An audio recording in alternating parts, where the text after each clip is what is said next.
Marilah kita mengagungkan guru junjungan kita dengan Namo Tassa sebanyak 3 kali. Namo Tassa Bhagavato Arahato Sama Sambuddhassa. Namo Tassa Bhagavato Arahato Sama Sambuddhassa. Namo Tassa Bhagavato Arahato Sama Sambuddhassa. Ya, hari ini kita akan melanjutkan pembahasan kita tentang 32 bagian tubuh dari tanda-tanda besar dari Sang Buddha. Kita sudah membahas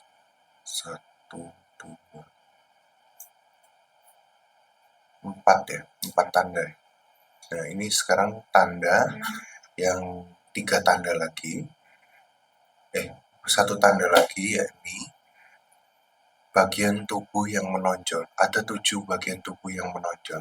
Jadi, ini adalah 7 bagian tubuh yang penuh. Jadi, Sang Buddha kita itu memiliki 7 bagian tanda yang penuh. Jadi, tangan belakangnya ini penuh dengan, kalau dari kitab Myanmarnya itu penuh dengan daging.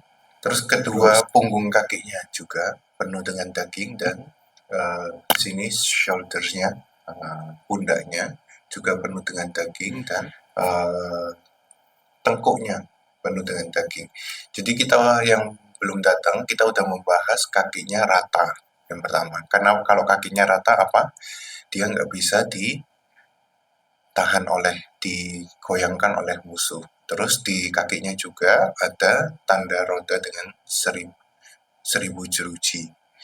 Nah, setelah itu kita sudah membahas jarinya panjang, tumitnya lebar, membulat, ayat tanmahi, 3 panhi, terus tubuhnya bagaikan Brahma, lurus bagaikan Brahma. Nah, hari ini kita akan membahas bagian tubuh Buddha yang 7 bagian tubuhnya menonjol. Jadi, Buddha kita itu dulu adalah seorang manusia dengan tanda-tanda yang luar biasa. Ada 32 tanda. Jadi, membaca tubuh, membaca wajah itu sudah ada dari zaman Buddha. Ketika mereka membaca tanda, kalau dia punya bagian tubuh kayak gini, orangnya nanti akan jadi raja. Kayak gini dia jadi Buddha. Nah, makanya ada ilmu untuk membaca tanda-tanda tubuh. Seperti kalau kita membaca tai lalat ya, terus membaca bentuk alis, corak alis, terus bentuk bibir. Nah, ini ternyata sudah ada di zaman Buddha. Nah, tanda-tanda ini memiliki penyebabnya. Kenapa bisa mendapatkan tanda-tanda ini?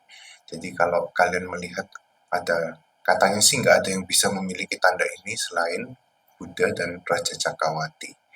Nah, kalau kalian melihat ada orang yang bentuk tubuhnya bagus, terus habis itu mungkin tanda-tandanya itu seperti cerah, penuh berkah gitu, gemuk-gemuk, atau tandanya sesuai dengan tanda-tanda ini, nah kemungkinan dia pernah melakukan kebajikan-kebajikan yang serupa. Jadi kita mempelajari hal ini untuk mempelajari di zaman Buddha itu, dia karena buat karma baik apa sehingga bisa memiliki tanda ini. Sekaligus merenungkan kualitas-kualitas dari Buddha. Jadi pertama adalah hatesu. Usada itu yaitu gumpalan daging katanya. Tadi Bante Banyatika bilang lemak, tapi di kitab Myanmarnya bilangnya pio, jadi gemuk gitu, gemuk isinya daging. Jadi ininya gemuk gitu. Ada orang yang cekung ya, kurus ya isinya, gak ada isinya gitu. Nah kalau Buddha itu penuh full katanya daging. Terus pade kakinya, jadi ubosu itu dari satami, jadi su itu adalah grammar Pali, artinya lokatif. Nah, ubo itu keduanya. Padesu itu kakinya, usada honti, jadi penuh gitu. Angsakuta itu ini, shouldernya itu bulat penuh. Terus kande usado honti. Kande ini dibilang body, tetapi kitab komentar juga, kamus juga bilang tengkuknya itu. Jadi ada tengkuk orang ini tengahnya kosong ya, cekung. Nah, punya saya enggak. Oh, berarti dulu saya ini. Apa saya kegemukan ya kali ya. Nah, jadi eh, tangannya ini penuh gitu, kakinya ini juga penuh, terus shouldernya, pundaknya itu dia penuh juga. Itu adalah Buddha. Ini Buddha yang ada di Gandhara.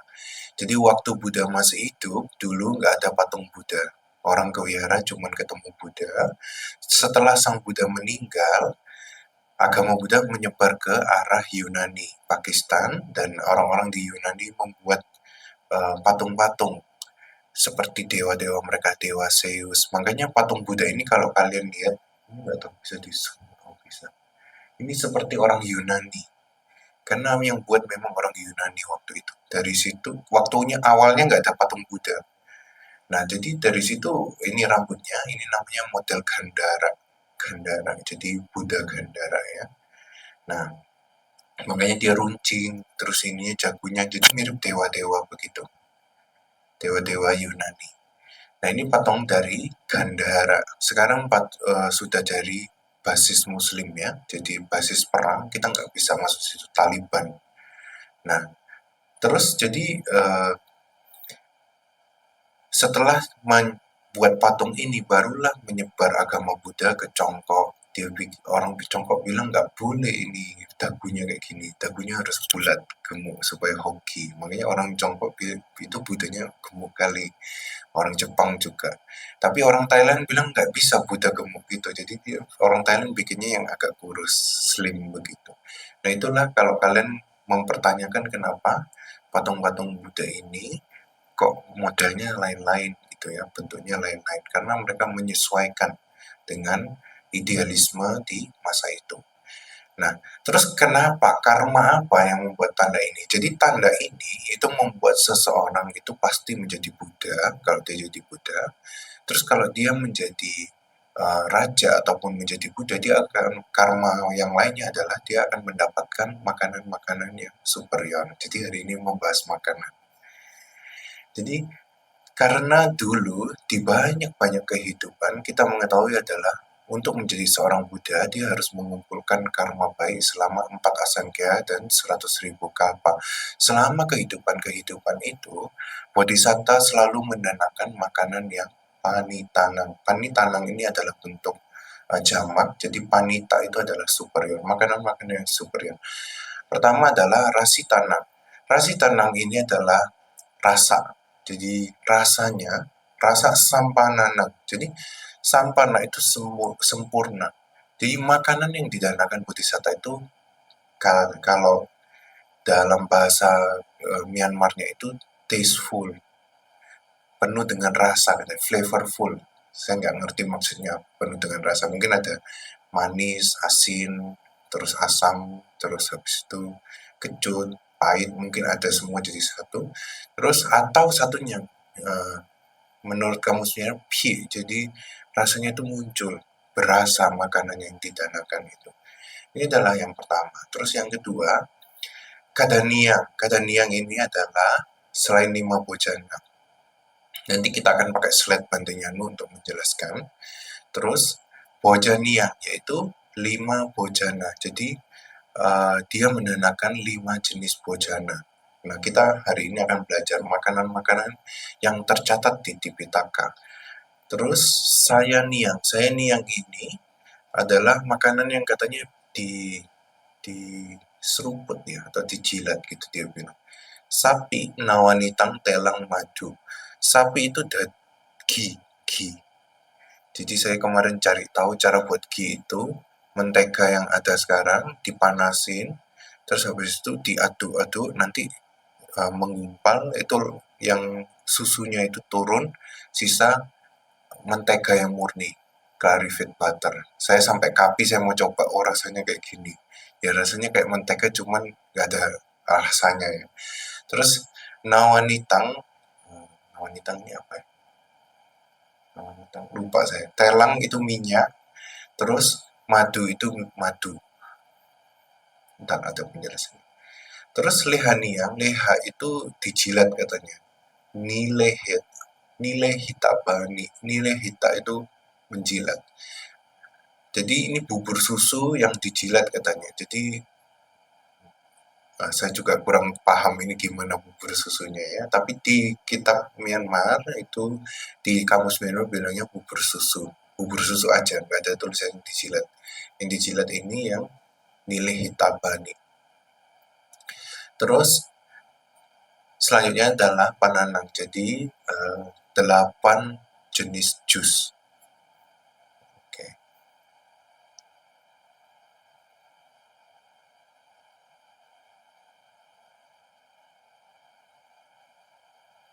Jadi kita akan pakai slide bantunya dulu untuk menjelaskan juga ini dulu kita yang bersama-sama.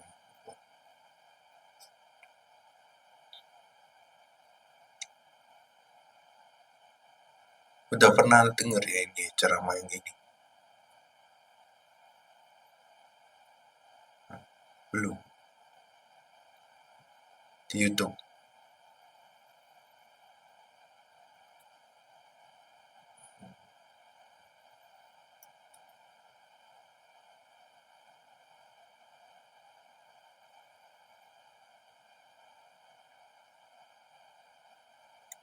Jadi tadi ada Sang Buddha atau Bodhisatta itu mendanakan 5 jenis bojana.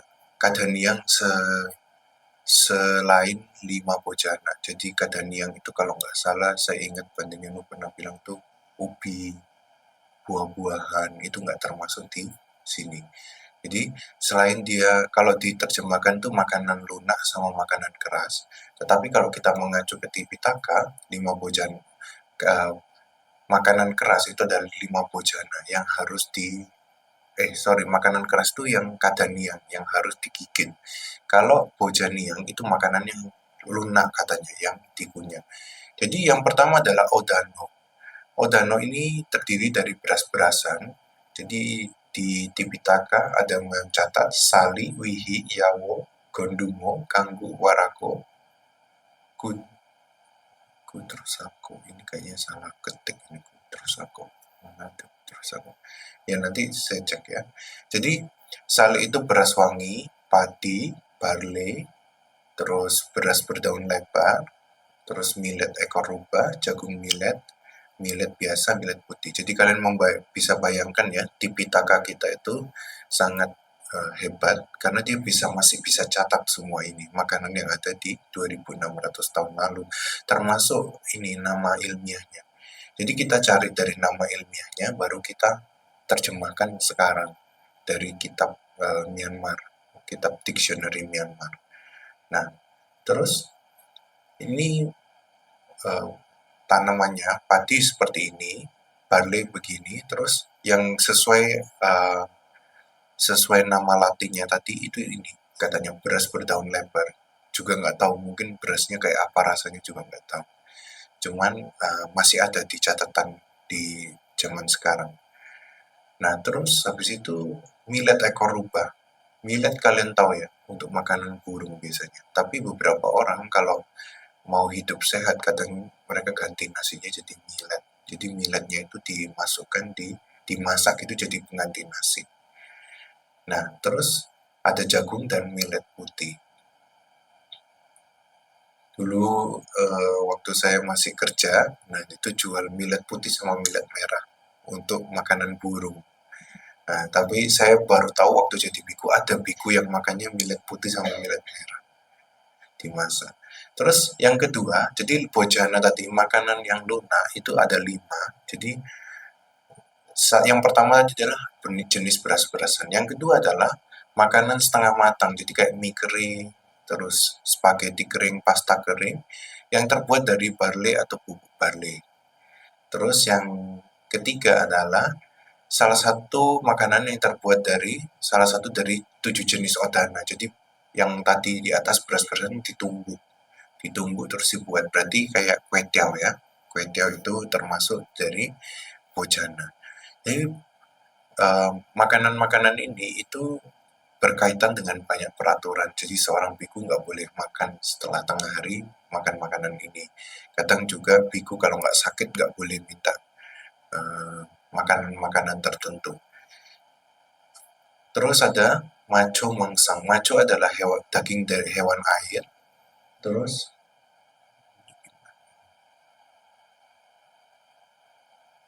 maco adalah hewan air. Terus mangsang adalah daging, semua daging, udara dan darat. Tapi kecuali ini 10 jenis daging yang biku nggak boleh.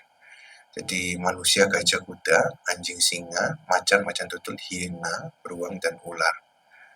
Nah, jadi bodhisatta itu di banyak kehidupan, dia dananya itu lengkap. Bojana ini termasuk, kadania berarti buah-buahan, kue-kue, enggak, kue-kue enggak, apa, ubi, itu termasuk. Terus makanannya flavorful, terus dia ada itu tadi, sapi nawanitang telang madu panitang, itu juga dia danakan. Terus ada juga 8 jenis jus. Kemarin kan yang tanda tanda yang kemarin ya, tangannya bukan yang 1000 roda ya. Nah, itu dia menandakan 8 jenis jus. Ini 8 jenis jusnya. Jadi jus mangga, jus jambu air, jus pisang berbiji, pisang tanpa biji, jus mahwa, anggur, akar teratai, dan kepadan. Mungkin ya, itu di Sri Lanka. Saya lihat kalau setiap sore mereka dana 8 gelas jus. Nah, setiap sore kayaknya mereka dana 8 jenis ini sampai sekarang. Jadi Bodhisatta juga katanya kalau dana jus 8 jenis ini. Jadi suruh milih sendiri. Ini mangga, udah tahu. Ini pisang. Pisang yang nomor 3 itu pisang tapi ada bijinya. Kata zaman dulu pisangnya seperti ini. Terus ada jus mahwa. Ini saya juga nggak tahu. Butter tree katanya. Terus uh, anggur, akar teratai, sama kepadan. Ini gambarnya. Selain itu, semua jenis jus itu Buddha perbolehkan untuk obat ini di kitab yang lainnya. Jadi setelah Sang Buddha menetapkan peraturan itu, Sang Buddha menambahkan peraturan lainnya. Semua jenis jus boleh. Nah, sayur juga boleh, selain yang dimakan, disaring, terus bunga juga boleh. Kecuali jus bunga mahwa ya. Misalnya tebu juga boleh ya. Nah, terus sapi nawani tanam maniteng. Kok saya nggak ada penjelasan? Jadi sapi ghee itu bisa dari 3 jenis. Jadi uh, dari go sapi. Jadi go itu adalah dari susu sapi dibuat sampai jadi clarified butter, jadi sampai jadi mentega. Terus dari ajika itu kambing dan selanjutnya adalah kerbau. Terus nawanita ini katanya mentega. Oh ya, nawanita ini mentega biasa. Telang itu minyak. Nah, minyak ini ada 5 jenis. Jadi minyak dari biji wijen, biji mustard sesawi, terus biji tadi buah mahwa, terus castor oil, terus sama satu lagi minyak lemak binatang. Jadi boleh untuk sebagai obat. Nah, ini adalah makanan-makanan atau yang dipersembahkan oleh Bodhisatta sehingga dia punya tanda yang 7 bagian tubuh yang menonjol.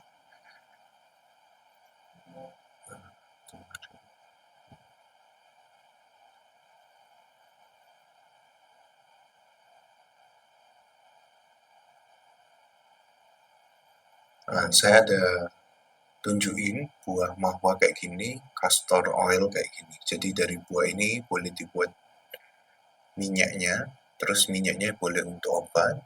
Terus dari tanaman ini castor ini juga boleh. Di kitab dictionary bilang Ricinus communis. Gitu. Nah, selanjutnya kita akan membahas makanan. Karena ini berhubungan dengan makanan, saya pikir bahas makanan yang ada di zaman Buddha juga. Jadi, waktu Sang Buddha sebelum mencapai penerangan sempurna, dia itu makan, kalian ingat apa? Bubur susu. Nah, kalian tahu cara buat bubur susunya? Nah, ini seperti ini gambarnya. Yang pertama, jadi kalau orang ke India, waktu ke India, mereka mau rasa ini bubur susu kayak Sujata. Dan mereka minta ke, karena ini makanan kayak tradisional di India juga. Jadi kheer namanya. Kalau dalam bahasa Bali disebut payasan.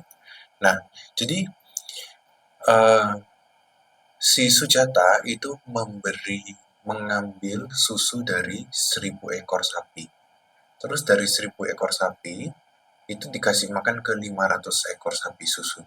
Terus susu dari 500 ekor sapi diambil untuk 250 ekor sapi. Dari 250 ekor sapi diambil lagi susunya itu untuk diminumkan ke 125 sampai terus setengah-setengah jadinya sampai 8 ekor. Makanya susunya itu sangat-sangat bergizi katanya.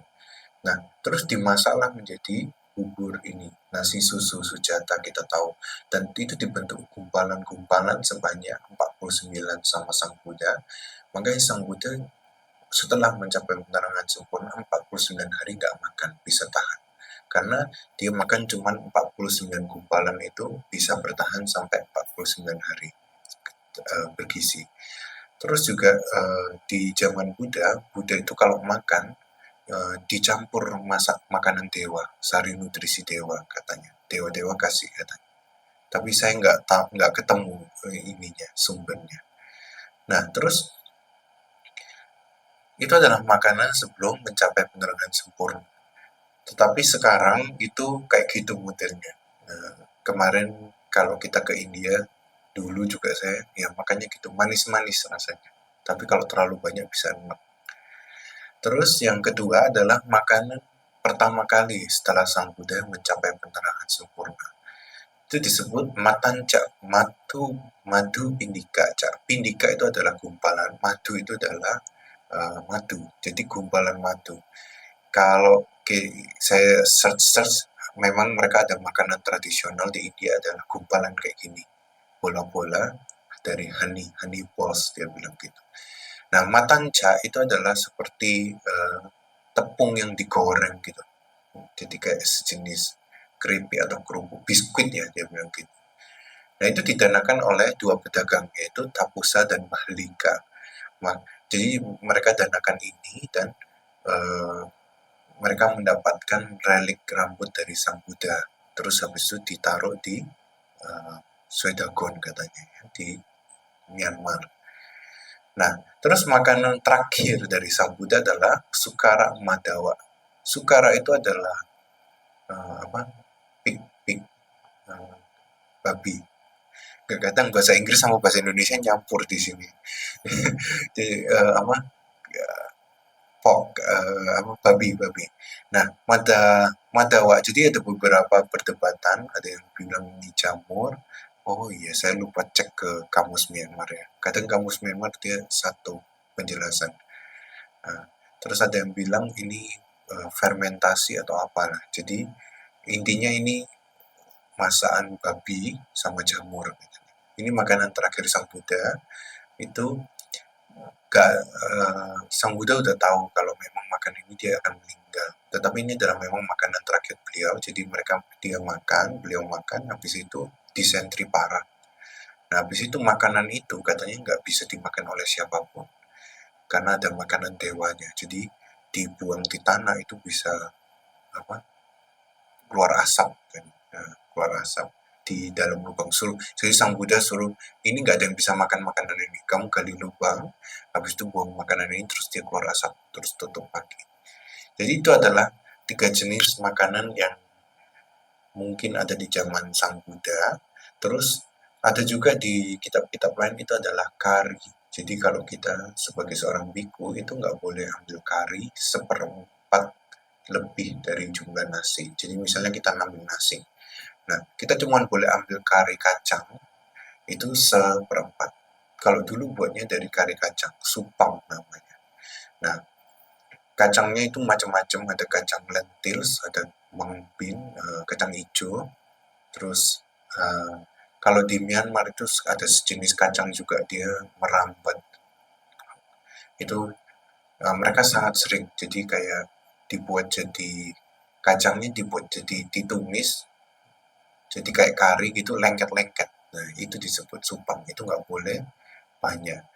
Nah, itu bahkan sampai sekarang di Myanmar masih ada itu supang.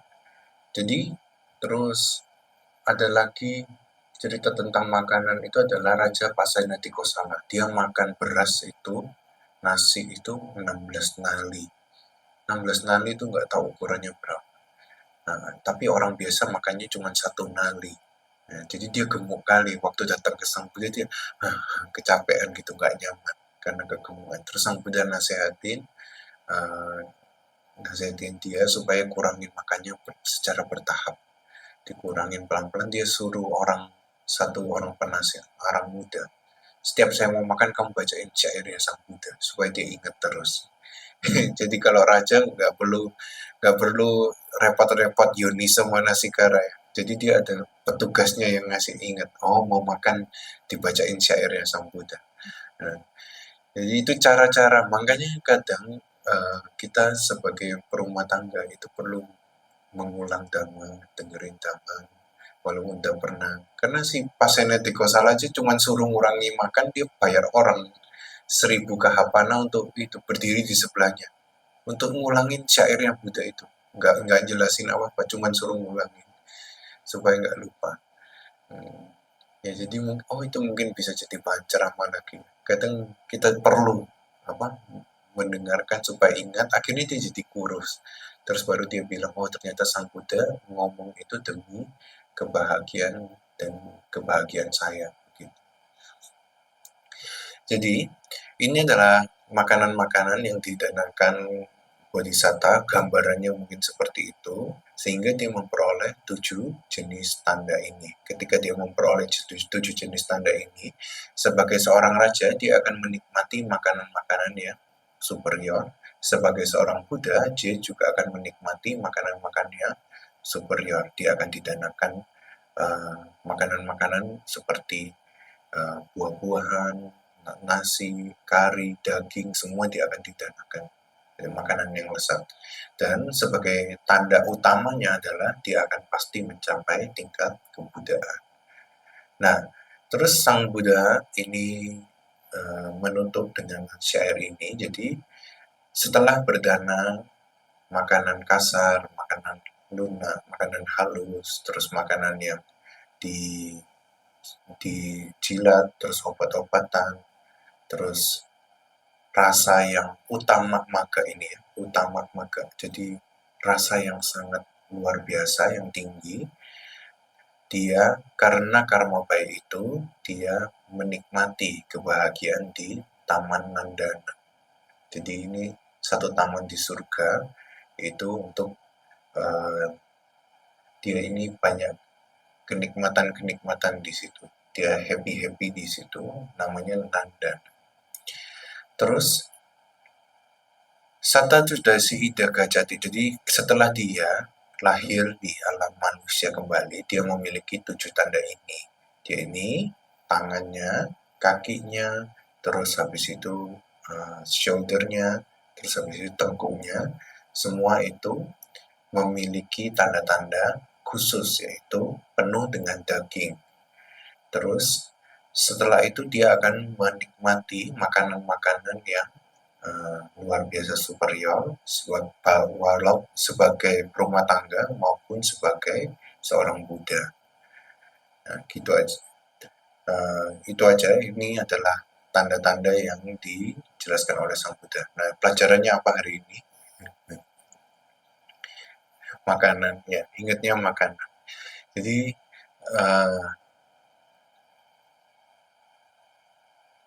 ya banyak pelajarannya ya. Jadi bentuk tubuh yang bagus, sama seperti minggu yang lalu. Bentuk tubuh yang bagus itu kemungkinan juga karena kita pernah berdana barang-barang yang bagus juga, barang-barang yang superior. Ya sekarang kalau kelihatan badannya gini ya nggak usah dioperasi plastik ya, harus diterima. Uh, terus oh ya ini memang adalah karmanya. Sekarang harus buat karma yang baik untuk bisa uh, nggak perlu sih ini, nggak perlu untuk ini untuk mendapatkan badan yang bagus lagi, tetapi kita melakukan kebajikan untuk mencapai nibbana. Terus yang kedua kita bisa uh, membayangkan Buddha ketika hidup itu memiliki tanda-tanda agung, tanda-tanda yang luar biasa. Terus karena kebajikan-kebajikan yang demikian banyak ini, beliau itu mampu memperoleh uh, apa buah karma baik yang demikian. Jadi kadang kalau kalian baca itu luar biasa. Dia diundang dana makan tuh dibikinin pavilion, terus ada yang ngipasin kanan kiri, yang ngipasin semua muda-muda, dipilih yang muda-muda. Asatisa dana, dana yang tidak terkalahkan waktu itu. Jadi terus di pavilion itu dikasih air, kasih teratai, kasih wangi-wangi. Ya, kenapa Sang Buddha bisa mendapatkan semua itu? Karena dulunya pernah berbuat karma baik. Terus yang terakhir adalah pelajaran tentang karma. Jadi semua yang kita lakukan, baik ataupun buruk, itu yang kita akan warisi.